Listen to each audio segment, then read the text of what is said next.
प्रसन्न हुए कि दशरथ जी ने कहा सुनो, जिसको जो चाहिए वो दान करो। जिसने जो मांगा दशरथ जी ने मना नहीं किया। ये नहीं देखा ये बहुत कीमती हार है, ये मैं नहीं दूंगा बधाई में। जिसने जो मांगा दशरथ जी ने तुरंत वो दे दिया। और देखो बाबा ने यहाँ पे एक मानस में चौपाई लिखी है कि सर्वसुदान दीन सब काहू, यही पावा राखा नहीं ताहू। दशरथ जी ने सब कुछ दान किया, अर्थात सर्वस का मतलब ये नहीं है कि राजपाट जो कुछ था सब कुछ दान कर दिया, खुद भिखारी हो गए, नहीं। सर्वस का मतलब ये है, ये नहीं देखा कि ये बहुत कीमती है, ये नहीं दान करेंगे, ये सस्ता वाला है, ये दान करेंगे। जिसने जो मांगा वो दे दिया। जैसे घर में हम खुराक दान करते हैं तो क्या करते हैं, थोड़ा सा आटा, थोड़े से चावल, थोड़े से हर चीज रख लेते और दान करते। ये थोड़ी ना कि जितना घर में रखा है वो सब दान कर दिया, खुद शाम को भूखे मरो, नहीं, थोड़ा थोड़ा सब कुछ दान किया। ये नहीं देखा ये कीमती वस्तु है, ये नहीं दान करेंगे। और देखो विशेषता ये है कि दशरथ जी जिसको दान करते हैं वो भी अपने पास नहीं रखता है। वो भी इतना प्रसन्न है कि राजकुमारों का जन्म हुआ है तो वो इतना प्रसन्न है कि वो दूसरे को दे देता है कि जेहि पावा राखा नहीं ताऊ। जिसे मिलता है वो भी अपने पास नहीं रखता है। दशरथ जी बहुत प्रसन्न हैं। कौशल्या नगर में बहुत खुशियां मनाई जा रही हैं। कहा तो एक राजकुमार के लिए सब ललाई थे दर्शन करने के लिए। आज भगवान की इतनी कृपा हुई, चार दशरथ जी के यहाँ बेटे हैं।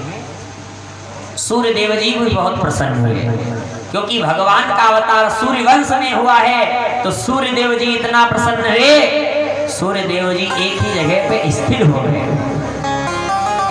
चलते दिन भर सूर्यदेव जी पूर्व दिशा की तरफ उदय होते हो जाकर के पश्चिम दिशा की तरफ अस्त हो जाते। सूर्यदेव जी एक जगह पे स्थिर हो गए। अब जब सूर्यदेव जी रुक ही गए, चल ही नहीं रहे, तो दिन ही है, रात होती ही नहीं है।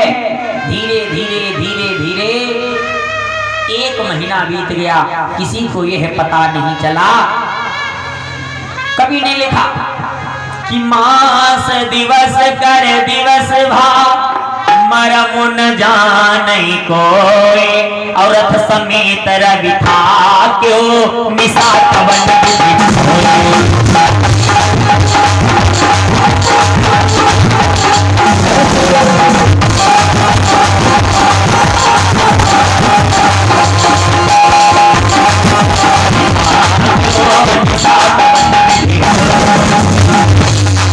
अब तो रात्रि हो ही नहीं रही, लेकिन यह रहस्य किसी को पता नहीं चला। सब इतना प्रसन्नता में खोए हैं कि किसी को यह पता नहीं चल रहा कि दिन है कि रात होती ही नहीं। बाबा ने लिखा कि यहाँ रहे से काहू नहीं जाना, दिन मनी चले करत गुण गाना, और यहाँ रहे से काहू नहीं जाना। किसी को यह पता नहीं चला कि रात होती नहीं है, दिन ही 1 महीने के समान हो गया। महाराज दशरथ जी के यहाँ ये महोत्सव है, देखने के लिए देवता भी जा रहे हैं। देवता भी जाकर के ये महोत्सव देखते हैं। शंकर जी पार्वती जी से कहते, सुनो पार्वती, आज मैं तुमको अपनी एक चोरी बताता हूँ। शंकर जी ने कहा, सुनो हम हैं चोर। तो पार्वती जी ने कहा, भोलेनाथ आप चोर कैसे हो? अब कोई अपनी चोरी थोड़ी ना बताएगा। लेकिन भोलेनाथ ने कहा, सुनो पार्वती मैं चोर हूँ। कैसे चोर हो? भोलेनाथ ने कहा, सुनो मैंने चोरी करी है भगवान के दर्शन करने की। शंकर जी ने कहा कि और एक कहानी जी चोरी।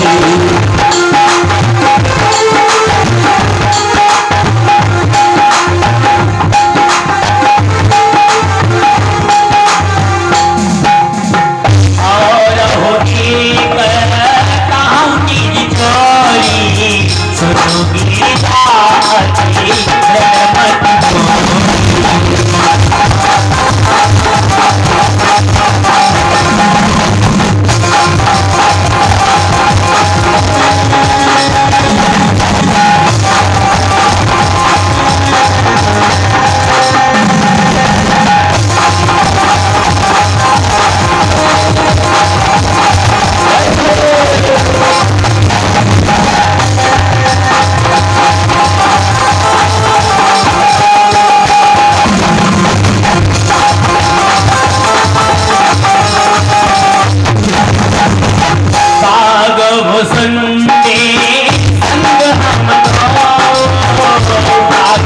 भुसुंडी संग हानो अनुज रूप जा नहीं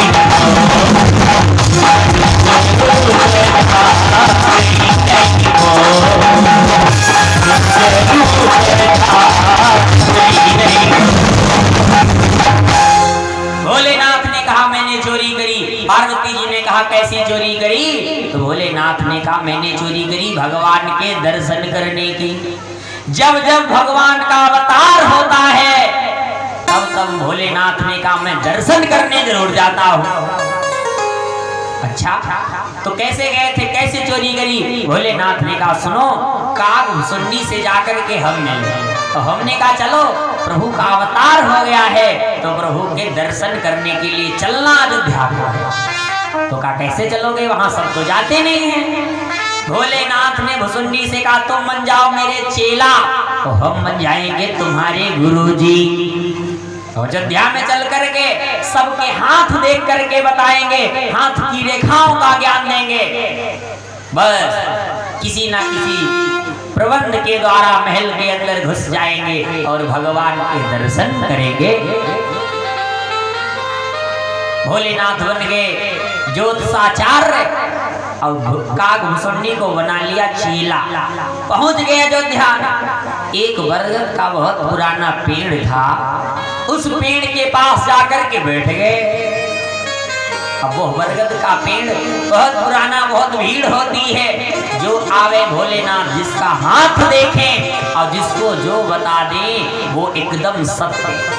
अब भोलेनाथ जैसा बताओ हाथ देखे तो झूठ हो ही नहीं सकता है। भोलेनाथ जिसका हाथ देख करके जो बता दे वो सत्य है। धीरे धीरे अयोध्या नगर में यह चर्चा हो गई कि कोई ज्योतिषाचार्य जी आए हुए हैं जो हाथ दे करके बताते हैं, एकदम सत्य बताते हैं। यह चर्चा पूरी अयोध्या में हो गई। किसी ने जाकर के मैया कौशल्या को बताया तो कौशल्या जी ने कहा सुनो, एक सेवक को बुलाया और कहा बेटा चला जाकर के जो काशी से ज्योतिषाचार्य जी आए हुए हैं उनको बुला के ले आ। मैं भी अपने लल्ला का हाथ दिखाऊंगी और देखूंगी मेरे लल्ला की किस्मत में क्या है। वो सेवक पहुंच गया, जाकर के भोलेनाथ से कहा ज्योतिषाचार्य जी आपको यहाँ की महारानी कौशल्या ने बुलाया है, चलो। ज्योतिषाचार्य जी भोलेनाथ तो इसीलिए गए थे दर्शन ही करने के लिए। कागभुसुंडी से कहा चलो चेले, बुलावा आ गया है, भगवान ने बुलाया है, अब चले दोनों। भीड़ बहुत ज्यादा थी। भीड़ भाड़ के चक्कर में जो सेवक भोलेनाथ को लिए जा रहा था वो कहीं खो गया। अब भीड़ ज्यादा थी, महल के अंदर भोलेनाथ घुसने लगे। गुरु चेला दोनों कागभुसुंडी और भोलेनाथ जैसे अंदर घुसने लगे, जो पहरेदार खड़ा था उसने कहा रुको रुको रुको रुको, कहाँ जा रहे? भोलेनाथ ने कहा भाई मुझको यहाँ की महारानी कौशल्या ने बुलाया है, हम तो दर्शन करने के लिए आए, जो लल्ला हुआ है उनका हाथ देखने के लिए आए हैं, हम काशी से आए हैं। अरे उसने कहा नहीं बाबा, मैं मानता हूँ आप काशी से आए हो, लेकिन बाबा फिर भी मैं आपको अंदर जाने नहीं दे सकता, क्योंकि ये महाराज दशरथ का महल है, चक्रवर्ती सम्राट का महल है, मैं आपको अंदर कैसे जाने दूं? अब कोई बहुत बड़े अधिकारी या नेता का जो भवन होगा, बताओ वहां सब लोगों की एंट्री नहीं होगी, कोई आम आदमी वहां जा नहीं सकता, जिसका पास नहीं बना होगा वो अंदर नहीं जा सकता। तो कहा इसलिए बाबा मैं तुमको कैसे अंदर भेजूं? मना कर दिया। भोलेनाथ ने कहा भाई जाने तो जरूरी है जाना। तो बहुत जिद हुई तो भोलेनाथ ने कहा सुनो, दोनों को नहीं तो कम से कम एक को ही जाने दो। तो कहा ठीक गुरुजी तुम चले जाओ, चेला को छोड़ो। अब भोलेनाथ का तो पास बन गया, भोलेनाथ अंदर जाने लगे। भुसुंडी ने कहा भोलेनाथ ये तुमने अच्छा नहीं किया, दोनों साथ में दर्शन करने आए थे, हमको गेट पे छोड़ दिया, तुम अकेले जा रहे थे। भोलेनाथ ने कहा सुनो भुसुंडी जी, मैं तुम्हारे लिए यही हलवा पूरी भिजवा दूंगा और मैं अंदर दर्शन करूंगा जा करके। भुसुंडी ने कहा रह जाओ भोले बाबा, मैं भी भगवान का भक्त हूँ। कागभुसुंडी ने किया क्या? कागभुसुंडी ने उस द्वारपाल से कहा, सुन भाई, तूने मेरे गुरुजी को अंदर भेज दिया, ये तो 80 साल के हो गए, इनकी आंखों में तो ठीक से दिखता ही नहीं है, ये तो देख ही नहीं पाते। अब इनको अंदर भेज दिया, फायदा कुछ नहीं होगा, क्योंकि देखते हम हैं और फल उसका बताते गुरुजी हैं। अब गुरुजी को दिखता नहीं तो देखेंगे कैसे? तो कहा, अच्छा अगर तुमको हम भेज दें अंदर तो क्या तुम हाथ दे करके बता सकते हो?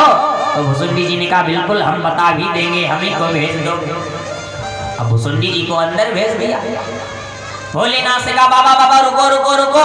अब भोलेनाथ फिर गेट पे भुसुंडी जी का पास बन गया, भुसुंडी जी अंदर। आज भी भोलेनाथ दर्शन नहीं कर पाए। दूसरे दिन फिर आए कैलाश पर्वत से भगवान के दर्शन करने के लिए।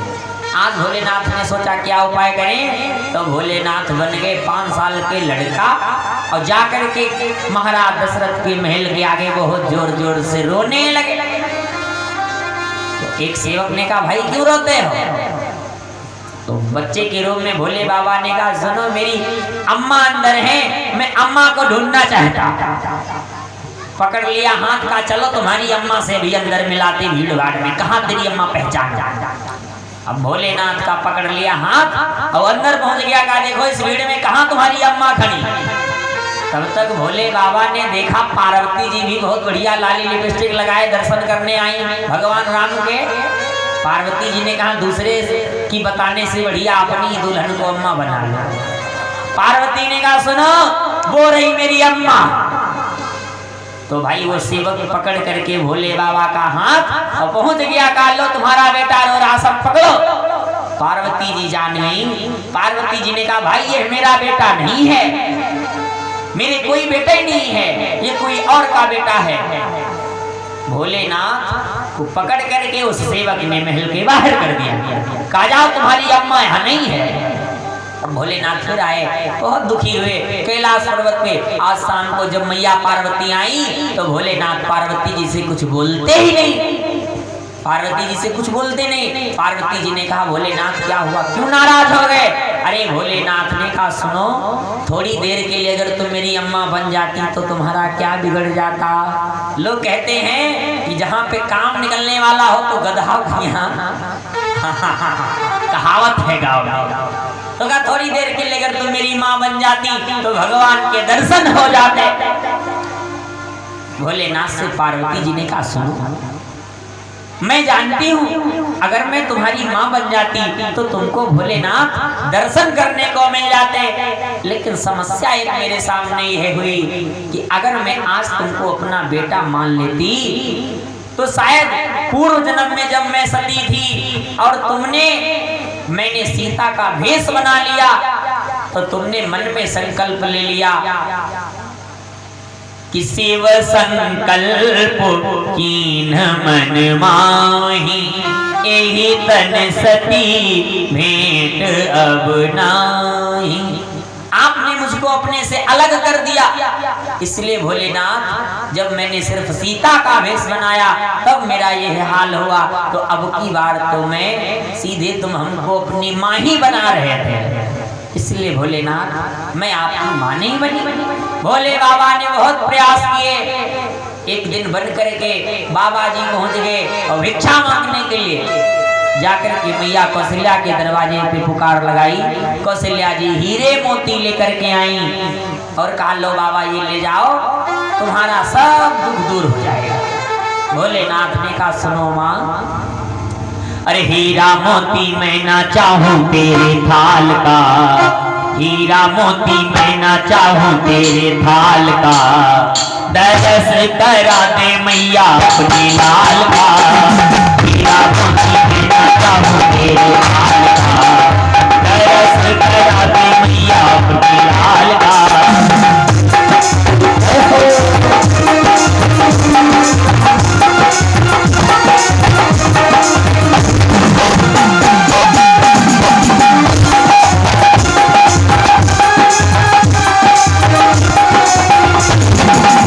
मोती में ना चाहूं तेरे हाल का, हीरा मोती में ना चाहूं तेरे हाल का, दरस करा